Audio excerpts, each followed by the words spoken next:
جواه نقاء شديد جدا، انتمائه لبلده عالي جدا، انتمائه لوفده عالي جدا.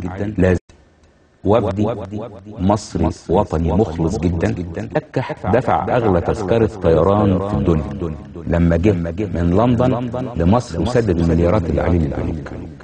رامي لكح ده لو راجل يعني مش حريص على بلده او على وطنه او على اسم وطنه، رامي لكح انضم لحزب الوفد. وانا عايز اتكلم عن رامي لكح لان برضه رامي لكح نالوا كثيرا من الرذاذ بسبب برضه كان المستهدف السيد البدوي زي موضوع الدكتور سعاد صالح.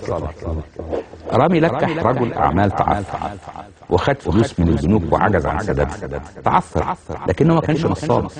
رامي لكح دفع اغلى تذكرة طيران في الدنيا لما جه من لندن لمصر وسدد المليارات اللي عليه للبنوك.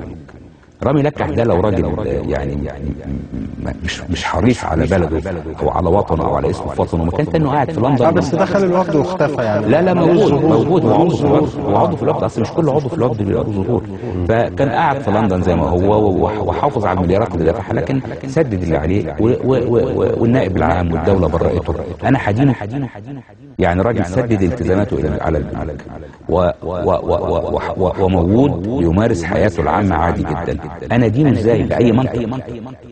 باي منطق؟ ايه اللي خلى رامي لكح ينجح يرجع من لندن ويدفع المليارات المديونيه بتاعته؟ ايه اللي خلاه؟ اللي حبه البلد. لكن برضه رامي لكح في الوفد دفع يعني ثمن انه انضم للوفد على ايدي. بس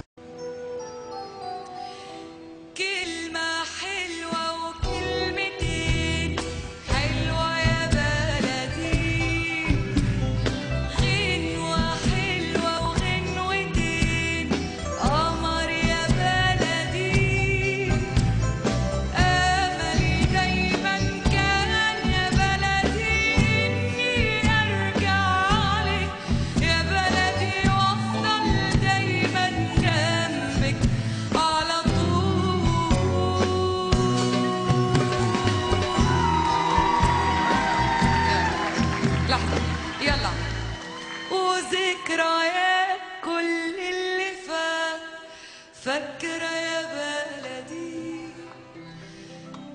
قلبي مليان بحكايات.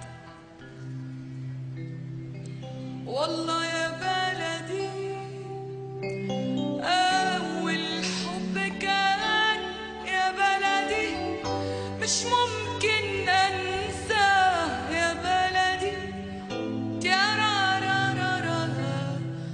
تيارا